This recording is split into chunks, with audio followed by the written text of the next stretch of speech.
আর একটা সোনা মামামের নতুন এক্সপিরিয়েন্সের ভিডিও নিয়ে তোমাদের সাথে চলে এসেছি। তো আজকে সকালবেলাতেই আমার মামামকে স্কুলে ভর্তি করতে নিয়ে যাচ্ছিলাম। স্কুল লাইফটা সবারই ভালো লাগে, আমারও খুব ভালো লেগেছিলো, আশা করি সবারই খুব ভালো লাগে। কিন্তু যখন স্কুল লাইফে থাকি তখন কিন্তু মনে হয় যে কবে বড় হব, কবে স্কুল ছেড়ে কলেজে যাব। কিন্তু যখন স্কুল ছেড়ে চলে যায় তখনই কিন্তু স্কুলের জন্য মন খারাপ বেশি করে। তো সেই জীবনে আমার সোনা মামা আজ থেকে পা দিল, আর তোমাদের সাথে ভিডিওটা আমি শেয়ার করলাম। আমরা ঘুম থেকে উঠেই রেডি হয়ে গিয়েছিলাম। তো চলো ভিডিওটা স্টার্ট করি। হ্যালো এভরিওয়ান, কেমন আছো তোমরা সবাই? আশা করি তোমরা সবাই খুব ভালো আছো, আমিও খুব ভালো আছি, আমার মামামও খুব ভালো আছে।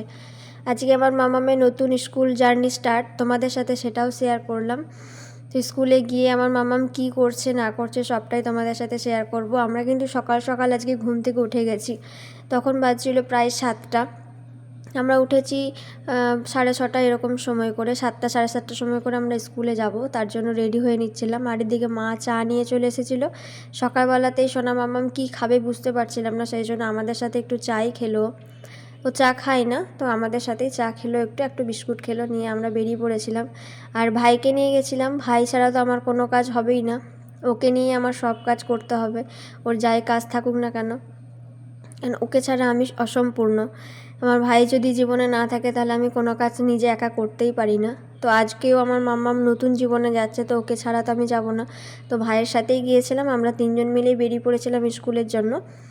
তো স্কুলেও দেখো আমরা পৌঁছে যাব, বেশিক্ষণ রাস্তার ভিডিও করতে পারিনি, কিছুক্ষণ। আর স্কুলে গিয়ে আমার মাম্মাম কী করছে না করছে সবটাই তোমাদের সাথে শেয়ার করব। স্কুলে গিয়ে এত বদমাশি করছিল, মানে সব বন্ধুদেরকে পেয়ে খুব খুশি হয়ে গেছিলো। ক্লাসে গিয়ে সবার সাথে কথা বলে চলে এসছে। স্কুল জীবনটা যেন খুব ভালোভাবে কাটাতে পারে, এটাই আমি চাইবো। তো আজকের ভিডিওটা এখানেই শেষ করছি, সবাই ভালো থেকো, টাটা।